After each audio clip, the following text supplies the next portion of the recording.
ओम नमः शिवाय। भारत माता ಶಿವಶಕ್ತಿ ಅವತಾರ ಪರಮಾತ್ಮವಾಣಿ ಓಂ. ಪಿತಾಶ್ರೀ ಶಿವ ತಂದೆಯ ನೆನಪಿದೆಯೇ? ಮುರಳಿಯ ದಿನಾಂಕ 17/6/2026.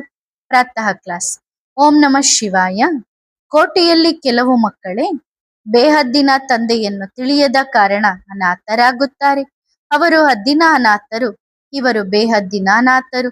ತಂದೆ ತಿಳಿಸುತ್ತಾರೆ, ಎಲ್ಲರೂ ಬೇಹದ್ದಿನ ಅನಾಥರಾಗಿದ್ದಾರೆ. ವೃದ್ಧಿಯನ್ನು ಪಡೆದು ಅನೇಕರು ಬಂದು ಒಟ್ಟಾಗಿದ್ದಾರೆ. ಒಂದು ಕಡೆ ಎಷ್ಟು ಕಡಿಮೆ ಇದ್ದಾರೆ, ಇನ್ನೊಂದು ಕಡೆ ಬಹಳಷ್ಟು ಮನುಷ್ಯರಿದ್ದಾರೆ. ಓಂ ನಮಃ ಶಿವಾಯ್. ತಂದೆ ಕೇಳುತ್ತಾರೆ, ತಂದೆಯನ್ನು ಮತ್ತು ತಂದೆಯ ರಚನೆಯನ್ನು ತಿಳಿದಿದ್ದೀರಾ? ನಿಮ್ಮನ್ನು ಹೊರತುಪಡಿಸಿ ಬೇರೆ ಯಾರೂ ಹೇಳಲು ಸಾಧ್ಯವಿಲ್ಲ. ನೀವು ತಿಳಿಸಬಹುದು, ನಿಮ್ಮಲ್ಲೂ ಕೆಲವರು ಮರೆತು ಹೋಗುತ್ತಾರೆ. ಎಲ್ಲರ ಪಾತ್ರ ಅವರದ್ದೇ ಆಗಿದೆ. ಪೂರ್ಣ ಆಧಾರ ನೆನಪಿನ ಮೇಲಿದೆ. ಆ ಶಿಕ್ಷಣದಲ್ಲೂ ನಂಬರ್ ವಾರ್ ಇರುತ್ತಾರೆ. ಆಗಲೇ ಅಂತಸ್ತುಗಳಲ್ಲಿ ವ್ಯತ್ಯಾಸವಿರುತ್ತದಲ್ಲವೇ? ಕೆಲವು ವಕೀಲರು 200-300 ರೂಪಾಯಿ ಸಂಪಾದಿಸುತ್ತಾರೆ. ಕೆಲವು ವಕೀಲರು ಎಷ್ಟು ಸಂಪಾದಿಸುತ್ತಾರೆ ಎಂದರೆ ಪುನಃ ಕೌನ್ಸಿಲ್ ಮೆಂಬರ್ ಆಗುತ್ತಾರೆ. ಶಿಕ್ಷಣದಿಂದ ಎಷ್ಟು ಉನ್ನತಿಯನ್ನು ಪಡೆಯುತ್ತಾರೆ? ಇದಂತೂ ಅವಿನಾಶಿ ಜ್ಞಾನವಾಗಿದೆ ಮತ್ತು ಇದು ಒಂದೇ ಶಿಕ್ಷಣವಾಗಿದೆ. ಆದರೆ ಅಂತಸ್ತುಗಳ ವ್ಯತ್ಯಾಸ ನೋಡಿ ಎಷ್ಟಿದೆ. ಹಗಲು ರಾತ್ರಿಯ ವ್ಯತ್ಯಾಸವಿದೆ. ರಾತ್ರಿಯಲ್ಲಿ ರಾವಣನ ರಾಜ್ಯ, ಹಗಲಿನಲ್ಲಿ ರಾಮನ ರಾಜ್ಯ. ಶಿಕ್ಷಣದಲ್ಲೂ ಬಹಳ ವ್ಯತ್ಯಾಸವಿದೆ. ಇತ್ತೀಚಿನ ದಿನಗಳಲ್ಲಿ ನೋಡಿ, ತೀರಾ ಸಾಧಾರಣ ವ್ಯಕ್ತಿಗಳು ಓದಿ MLA, MP ಇತ್ಯಾದಿ ಆಗುತ್ತಾರೆ. ಆತ್ಮದ ಶಿಕ್ಷಣದ ಮೇಲೆ ಇಷ್ಟೊಂದು ಆಧಾರವಿದೆ. ಆತ್ಮವೇ ಓದುತ್ತದೆ ಅಲ್ಲವೇ? ಮನುಷ್ಯರು ನಾವು ಓದಿದೆವು ಎಂದು ತಿಳಿದುಕೊಳ್ಳುತ್ತಾರೆ. ತಂದೆ ತಿಳಿಸುತ್ತಾರೆ, ಆತ್ಮವೂ ಓದುತ್ತದೆ. ಆತ್ಮವಿಲ್ಲದಿದ್ದರೆ ಓದುವುದು ಹೇಗೆ ಸಾಧ್ಯ? ಇದು ಆತ್ಮದ ಜ್ಞಾನವಾಗಿದೆ. ಆತ್ಮವನ್ನು ಯಾವುದೇ ಮನುಷ್ಯರು ಸಾಕ್ಷಾತ್ಕರಿಸಿಕೊಳ್ಳಲು ಸಾಧ್ಯವಿಲ್ಲ. ತಂದೆ ಆತ್ಮದ ಮತ್ತು ತಮ್ಮ ಸಾಕ್ಷಾತ್ಕಾರ ಮಾಡಿಸುತ್ತಾರೆ. ಮಕ್ಕಳಿಗೆ ತಂದೆ ಎಷ್ಟು ತಿಳಿಸುತ್ತಾರೆ? ಹುಬಹು ಕಲ್ಪದ ಹಿಂದಿನಂತೆ ತಿಳಿಸುತ್ತಿರುತ್ತಾರೆ. ಹೇಗೆ ನಾವು ಆತ್ಮಗಳು 84 ಜನ್ಮಗಳನ್ನು ತೆಗೆದುಕೊಳ್ಳುತ್ತೇವೆ. ಎಷ್ಟು ದೊಡ್ಡ ಪಾತ್ರವಿದೆ. ಇದನ್ನು ಹೋಲ್ಸೇಲ್ ಎಂದು ಕರೆಯಲಾಗುತ್ತದೆ.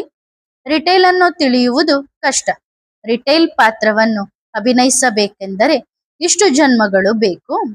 ತಂದೆ ತಮ್ಮ ಮತ್ತು ಸೃಷ್ಟಿಯ ಆದಿ ಮಧ್ಯ ಅಂತ್ಯದ ಜ್ಞಾನವನ್ನು ಕೊಡುತ್ತಾರೆ.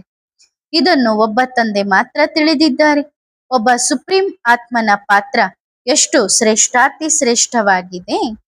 ಮನುಷ್ಯರೆಲ್ಲರೂ ಪಾತ್ರವನ್ನು ಅಭಿನಯಿಸುತ್ತಾ ಕೆಳಗೆ ಇಳಿದು ಪೂರ್ಣವಾಗಿ ನೀಚರಾಗಿ ಬಿಡುತ್ತಾರೆ.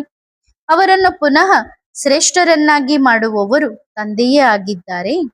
ಇದು ಡ್ರಾಮಾ ತಯಾರಾಗಿದೆ. ಬೀಜರೂಪಿಯಾಗಿರುವ ತಂದೆಯೇ ಕುಳಿತು ತಿಳಿಸುತ್ತಾರೆ. ತಂದೆ ಬೇಹದ್ದಿನ ಟೀಚರ್ ಆಗಿದ್ದಾರೆ. ಮಕ್ಕಳನ್ನೂ ಸಹ ಬೇಹದ್ದಿನ ಟೀಚರ್ ಆಗಿ ಮಾಡುತ್ತಾರೆ.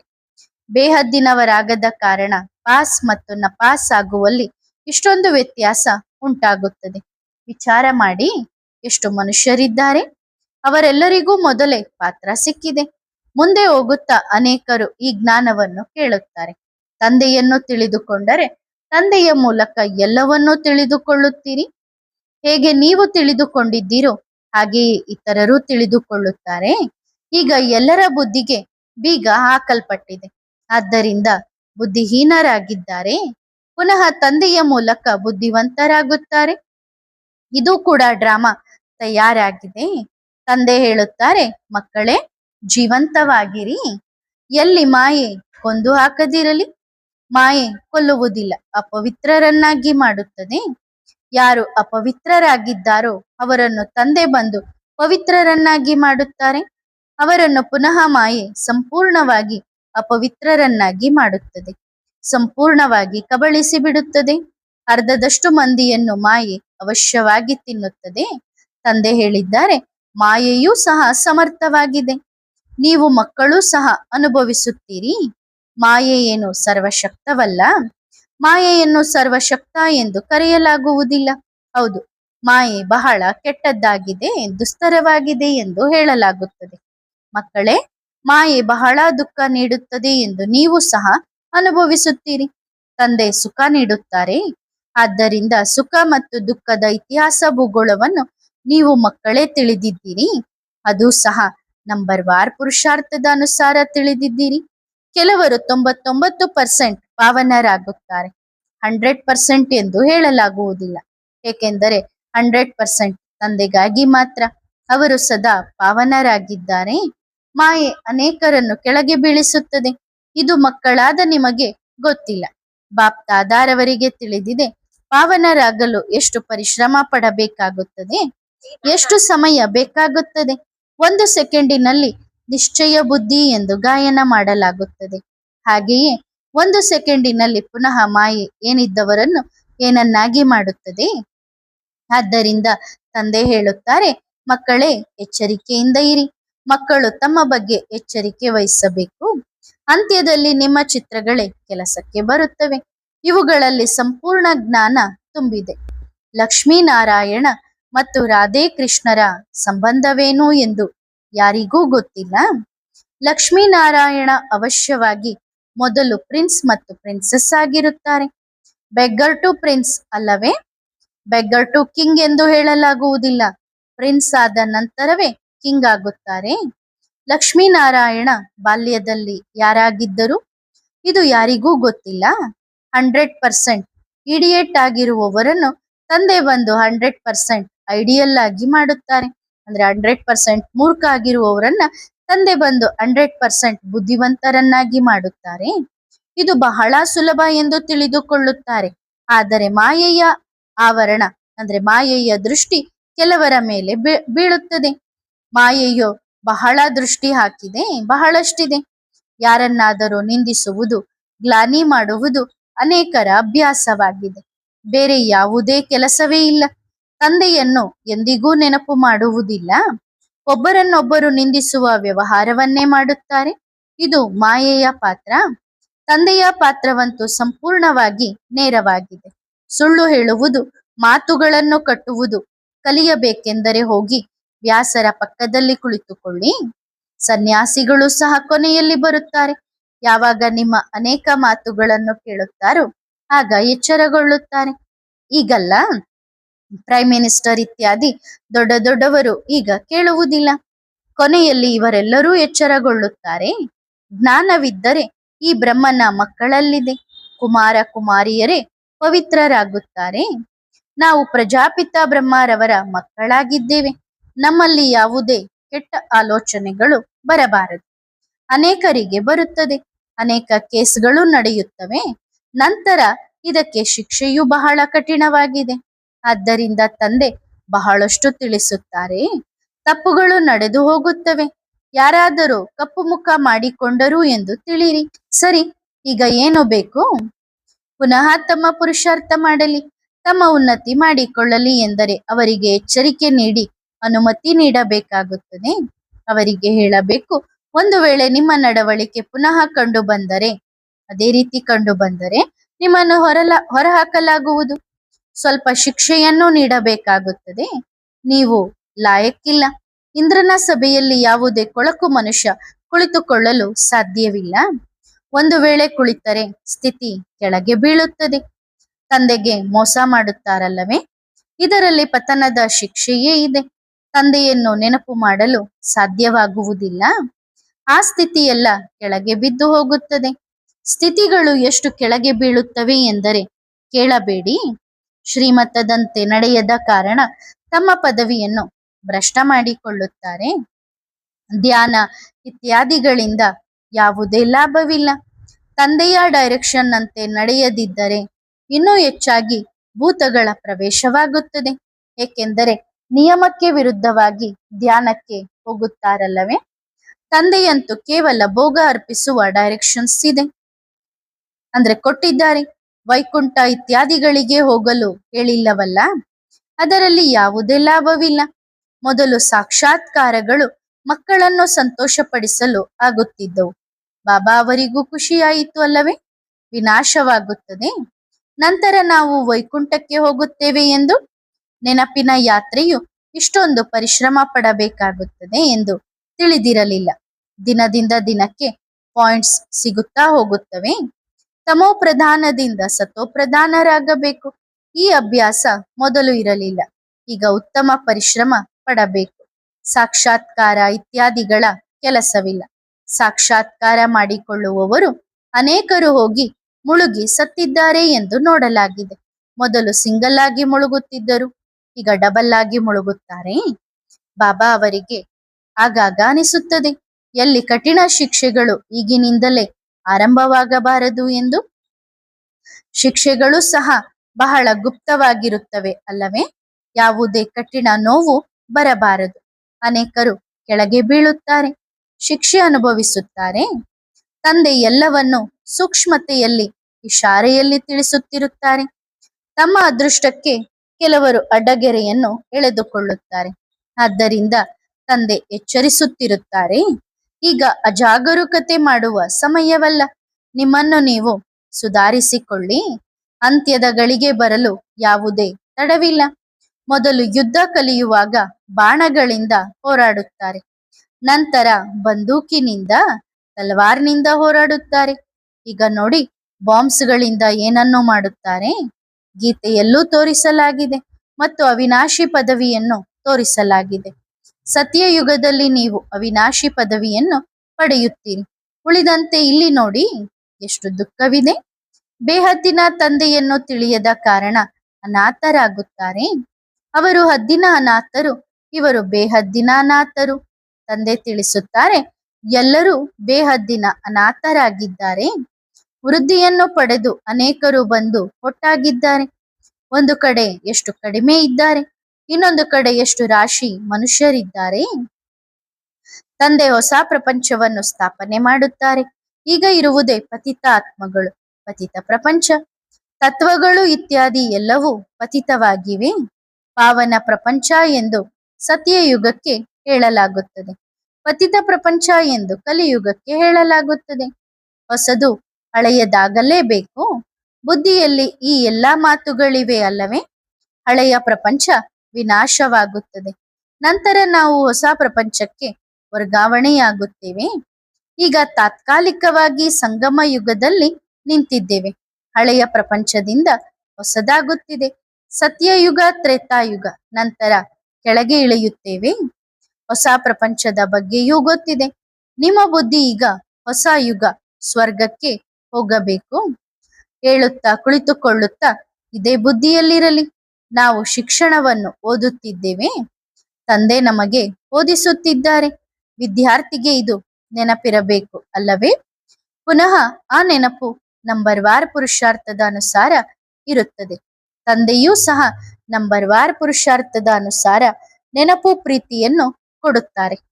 ಚೆನ್ನಾಗಿ ಓದುವವರನ್ನು ಟೀಚರ್ ಅವಶ್ಯವಾಗಿ ಹೆಚ್ಚು ಪ್ರೀತಿಸುತ್ತಾರೆ. ಎಷ್ಟು ವ್ಯತ್ಯಾಸ ಉಂಟಾಗುತ್ತದೆ.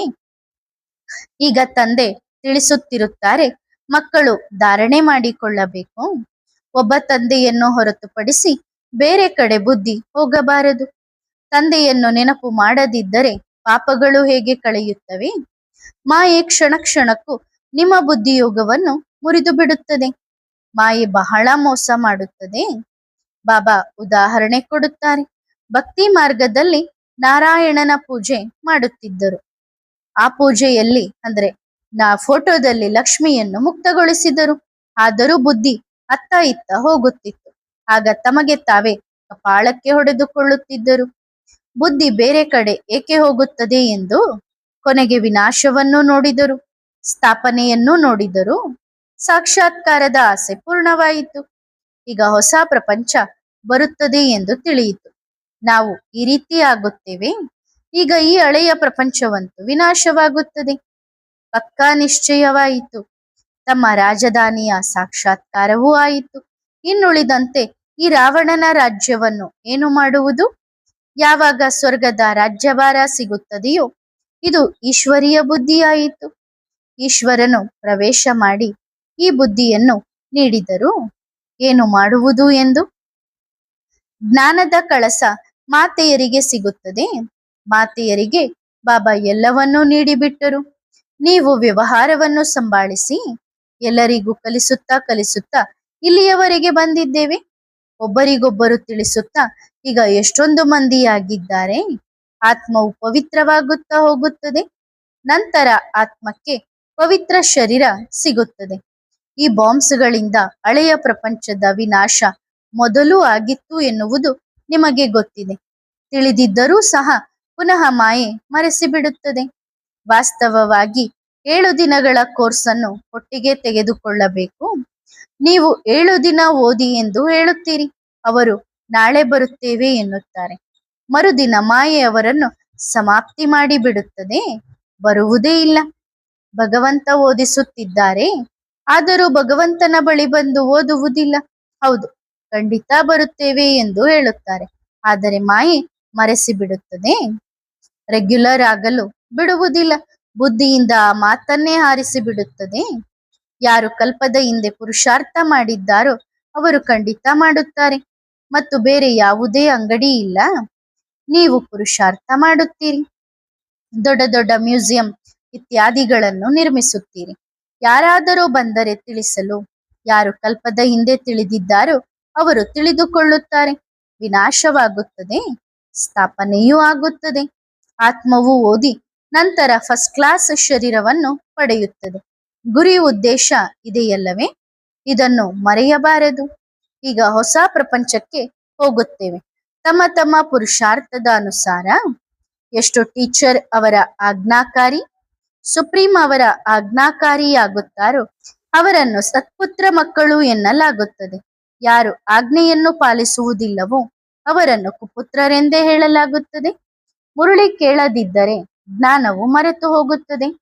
ಯಾರನ್ನು ಉತ್ತಮ ಮಹಾರಥಿಗಳು ಎಂದು ತಿಳಿಯಲಾಗಿತ್ತೋ ಅವರಿಗೂ ಅಹಂಕಾರ ಬಂದು ಬಿಟ್ಟಿತು. ಕಲಿಸುವವರ ಆಜ್ಞೆಯನ್ನು ಉಲ್ಲಂಘಿಸಿದರು, ಆಗ ಆ ಜ್ಞಾನವು ಮಾಯವಾಗಿ ಬಿಡುತ್ತದೆ. ಇಂತಹ ಬಹಳ ಉತ್ತಮರು ಹೋಗಿದ್ದಾರೆ. ಮದುವೆ ಮಾಡುವ ವಿಚಾರ ಬಂದಾಗ ಮಾಯೆ ಅವರನ್ನು ಹಿಡಿದುಕೊಂಡಿತು. ಆನೆಯನ್ನು ಮೊಸಳೆ ಹಿಡಿದಂತೆ. ಮದುವೆ ಎಂದರೆ ವಿಕಾರಕ್ಕೆ ಹೋಗುವುದು. ನಂತರ ಅಷ್ಟು ಶ್ರೇಷ್ಠ ಪದವಿ ಪಡೆಯಲು ಸಾಧ್ಯವಿಲ್ಲ. ಇದಕ್ಕಾಗಿ ಸಣ್ಣ ಸೂಕ್ಷ್ಮ ಇರುವೆಯ ಉದಾಹರಣೆ ನೀಡಲಾಗುತ್ತದೆ. ಆ ಇರುವೆ ಬೀಳುತ್ತದೆ, ಮತ್ತೆ ಪುನಃ ಮೇಲೇರುತ್ತದೆ. ಇಲ್ಲಿಯೂ ವಿಕಾರದಲ್ಲಿ ಕೆಳಗೆ ಬೀಳುತ್ತಾರೆ, ಪುನಃ ಮತ್ತೆ ಮೇಲೇರಲು ಪ್ರಯತ್ನಿಸುತ್ತಾರೆ. ತಂದೆಯಂತೂ ದಯಾಹೃದಯಿ, ದಯಾಳು ಆಗಿದ್ದಾರೆ. ಪುನಃ ಏರುವ ಯುಕ್ತಿಯನ್ನು ತಿಳಿಸುತ್ತಾರೆ. ಪಶ್ಚಾತ್ತಾಪ ಪಡುತ್ತಾರೆ, ಪುನಃ ಕೆಳಗೆ ಬಿದ್ದು ಮೇಲೆ ಹೋಗುತ್ತಾರೆ. ಪತ್ರ ಬರೆಯುತ್ತಾರೆ, ಬಾಬಾ ಮುಖ ಕಪ್ಪಾಯಿತು ಎಂದು. ಪದೇ ಪದೇ ಕೆಳಗೆ ಬೀಳುತ್ತಾ ಬೀಳುತ್ತಾ ನಂತರ ಮುಗಿದು ಹೋಗುತ್ತಾರೆ. ಅಂದ್ರೆ ಅವ್ರ ಬುದ್ಧಿಯಿಂದ ಜ್ಞಾನ ಸಮಾಪ್ತಿಯಾಗತ್ತೆ. ಬಾಬನಿಂದ ಅವರು ದೂರ ಹೋಗ್ತಾರೆ. ಆಗ ಪದವಿ ಬಹಳ ಕಡಿಮೆ ಪಡೆಯುತ್ತಾರೆ. ತಂದೆ ಎಲ್ಲಾ ಮಾತುಗಳನ್ನು ತಿಳಿಸುತ್ತಿರುತ್ತಾರೆ, ತಿಳಿಸುತ್ತಲೇ ಇರುತ್ತಾರೆ. ನೀವು ನೋಡುತ್ತಿರುತ್ತೀರಿ. ಉತ್ತಮರೂ ಸಹ ಕೆಳಗೆ ಬೀಳುತ್ತಾರೆ. ಸ್ಥಿತಿಯಿಂದಲೇ ತಿಳಿಯುತ್ತದೆ. ಸಮಾಚಾರಗಳು ಬರುತ್ತವೆ, ಬಾಬಾ ಇಂಥವರು ಬರುತ್ತಲೇ ಇಲ್ಲ ಎಂದು, ಸಮಯವಿಲ್ಲ ಎಂದು ಹೇಳುತ್ತಾರೆ. ಅವಶ್ಯವಾಗಿ ಯಾರದ್ದೋ ಕೆಟ್ಟ ಸಂಘ ಉಂಟಾಗಿದೆ. ಬಾಬಾ ಅವರ ಹೆಸರನ್ನು ತೆಗೆದುಕೊಳ್ಳುವುದಿಲ್ಲ. ಇಲ್ಲದಿದ್ದರೆ ಅವರಿಗೆ ಕೋಪ ಬರುತ್ತದೆ. ನಮ್ಮ ಹೆಸರು ಬದ್ನಾಮ ಆಯಿತು, ನಾವೀಗ ಎಲ್ಲಿಗೆ ಹೋಗೋಣ ಎಂದು. ಸ್ಥಾಪನೆಯಂತೂ ಕಲ್ಪಕಲ್ಪದಂತೆಯೇ ಆಗಬೇಕಿದೆ. ಸ್ವಲ್ಪವೂ ವ್ಯತ್ಯಾಸವಾಗಲು ಸಾಧ್ಯವಿಲ್ಲ. ಹೆಜ್ಜೆ ಹೆಜ್ಜೆಗೂ ಎಚ್ಚರಿಕೆ ಇದ್ದರೆ ಪದಮದಷ್ಟು ಸಂಪಾದನೆ, ಇಲ್ಲದಿದ್ದರೆ ಬರಿಗೈ. ಸರಿತಾನೆ? ಇಂದು ಭೋಗ ಇದೆ. ಈ ಭೋಗ ಅರ್ಪಿಸುವುದು ಕೂಡ ಕೇವಲ ಸೇವೆಯಾಗಿದೆ ಅಷ್ಟೇ. ಉಳಿದಂತೆ ವೈಕುಂಠಕ್ಕೆ ಹೋಗುವುದು, ದೇವತೆಗಳ ಸಾಕ್ಷಾತ್ಕಾರ ಮಾಡುವುದು, ಅದೆಲ್ಲವೂ ವ್ಯರ್ಥ. ಇದೆಲ್ಲವೂ ಮಾಯೆ. ಪುನಃ ಯಾವ ಮಾತುಗಳನ್ನು ಹೇಳುತ್ತಾರೋ ಅದು ಮಾಯೆಯ ವಶವಾಗಿರುತ್ತಾರೆ. ಡೈರೆಕ್ಷನ್ ಅಂತೆ ಕೇವಲ ಭೋಗ ಅರ್ಪಿಸಿ 5 ನಿಮಿಷದಲ್ಲಿ ಬರಬೇಕು. ಬಾಬಾ ಕೆಲವೊಮ್ಮೆ 2 ನಿಮಿಷ ಎಂದು ಹೇಳುತ್ತಾರೆ. ಈ ಭೋಗ ಇತ್ಯಾದಿಗಳು ಒಂದು ಸಮಯ ಬಂದಾಗುತ್ತವೆ. ಬಾಪ್ತಾದಾರವರ ಆಜ್ಞೆಯ ಉಲ್ಲಂಘನೆಯ ಫಲ ಬಹಳ ಕಠಿಣವಾಗಿದೆ. ಬೈಗುಳಗಳನ್ನಂತೂ ಅರ್ಧ ಕಲ್ಪ ನೀಡುತ್ತಾ ಬಂದಿದ್ದೀರಿ. ಈಗ ತಂದೆ ಸಮ್ಮುಖಕ್ಕೆ ಬಂದಿದ್ದಾರೆ. ಅವರನ್ನು ಪೂರ್ಣವಾಗಿ ಗುರುತಿಸದಿದ್ದರೆ ಇನ್ನು ಏನನ್ನು ಕಲಿಯುತ್ತೀರಿ? ಇದರಲ್ಲಿ ಬಹಳ ಸೂಕ್ಷ್ಮ ಬುದ್ಧಿ ಬೇಕು. ತಂದೆ ಈ ವೃತ್ತದ ಮೂಲಕ ಹೇಳುತ್ತಾರೆ, ನನ್ನನ್ನು ನೆನಪು ಮಾಡಿ, ನಾನು ಪತಿತ ಪಾವನನಾಗಿದ್ದೇನೆ. ನಿನ್ನೊಂದಿಗೆ ಊಟ ಮಾಡುವೆ, ನಿನ್ನೊಂದಿಗೆ ಕುಳಿತುಕೊಳ್ಳುವೆ ಎಂಬ ಗಾಯನವೂ ಇದೆ. ಹಾಗಾದರೆ ಅವಶ್ಯವಾಗಿ ಇಲ್ಲಿ ರಥದಲ್ಲಿ ಇರುತ್ತಾರೆ ಅಲ್ಲವೇ? ಮೇಲೆ ಹೇಗೆ ಇರಲು ಸಾಧ್ಯ? ತಂದೆ ಮೇಲೆ ಕುಳಿತಿದ್ದಾರೆ ಎಂಬ ಆಲೋಚನೆ ಇರುವವರು ಅನೇಕರಿದ್ದಾರೆ. ತಿಳುವಳಿಕೆ ಇರುವವರು ಮತ್ತು ತಿಳುವಳಿಕೆ ಇಲ್ಲದವರು ಯಾರಿಗೆ ಎನ್ನಲಾಗುತ್ತದೆ ಎನ್ನುವುದು ಮಕ್ಕಳಾದ ನಿಮಗೆ ಗೊತ್ತಿದೆ. ಒಳ್ಳೆಯದು. ಆತ್ಮಿಕ ಬಾಪ್ದಾದಾರವರ ಆತ್ಮಿಕ ಮಕ್ಕಳಿಗೆ ನೆನಪು, ಪ್ರೀತಿ, ಗುಡ್ ಮಾರ್ನಿಂಗ್ ಮತ್ತು ನಮಸ್ತೆ. ಆತ್ಮಿಕ ಮಕ್ಕಳು ಆತ್ಮಿಕ ತಂದೆಗೆ ಮಾಡುವ ನೆನಪು, ಪ್ರೀತಿ ಮತ್ತು ನಮಸ್ತೆ ನಮಸ್ತೆ ನಮಸ್ತೆ. ಧನ್ಯವಾದ ಬಾಬಾ. ಶುಕ್ರಿಯ. ವರದಾನ: ಸಮಾಧಾನ ಸ್ವರೂಪ ಭವ. ಈಗಲೂ ನಿಮ್ಮನ್ನು ಸಮಸ್ಯೆಗಳ ಸುಳಿಯಲ್ಲಿ ಅನುಭವಿಸುತ್ತೀರಾ ಅಥವಾ ಸಮಾಧಾನ ಸ್ವರೂಪರಾಗಿದ್ದೀರಾ? ಈಗ ನಿಮ್ಮ ಮುಂದೆ ಸಮಾಧಾನ ಹುಡುಕುವವರ ಸಾಲು ನಿಲ್ಲಲಿದೆ. 1 ಸೆಕೆಂಡಿನಲ್ಲಿ ಜಲಕ್ ಮತ್ತು ಫರಿಷ್ಠಾತನದ ಹೊಳಪನ್ನು ತೋರಿಸಿ. ಇದೇ ತಂದೆಯ ಸ್ನೇಹಕ್ಕೆ ನೀಡುವ ರಿಟರ್ನ್ ಆಗಿದೆ. ಇವರ ಆತ್ಮಗಳ ಸಮಸ್ಯೆಗಳಿಗೆ ಸಮಾಧಾನ ಸ್ವರೂಪರಾಗುವುದರಿಂದ ನಿಮ್ಮ ಸಮಸ್ಯೆಗಳು ತಾವಾಗಿಯೇ ಸಮಾಪ್ತಿಯಾಗುತ್ತವೆ. ಆದ್ದರಿಂದ ಈಗ ಸಮಾಧಾನ ಸ್ವರೂಪರಾಗಿರಿ. ಈಗ ಸೇವೆಯ ಸಮಯವಾಗಿದೆ. ತೆಗೆದುಕೊಳ್ಳುವುದರ ಜೊತೆಗೆ ಕೊಡುವ ಸಮಯವೂ ಆಗಿದೆ. ನಿಮ್ಮ ಸಮಸ್ಯೆಗಳನ್ನು ಬಗೆಹರಿಸಿಕೊಳ್ಳುವುದರಲ್ಲಿ ಸಮಯ ವ್ಯರ್ಥ ಮಾಡಬೇಡಿ. ಇತರರ ಸೇವೆಯಲ್ಲಿ ನಿಮ್ಮನ್ನು ನೀವು ಬ್ಯುಸಿಯಾಗಿರಿಸಿಕೊಂಡರೆ ಸಮಸ್ಯೆಗಳು ತಾವಾಗಿಯೇ ಸಮಾಪ್ತಿಯಾಗುತ್ತವೆ. ಒಳ್ಳೆಯದು. ಓಂ ನಮಃ ಶಿವಾಯ.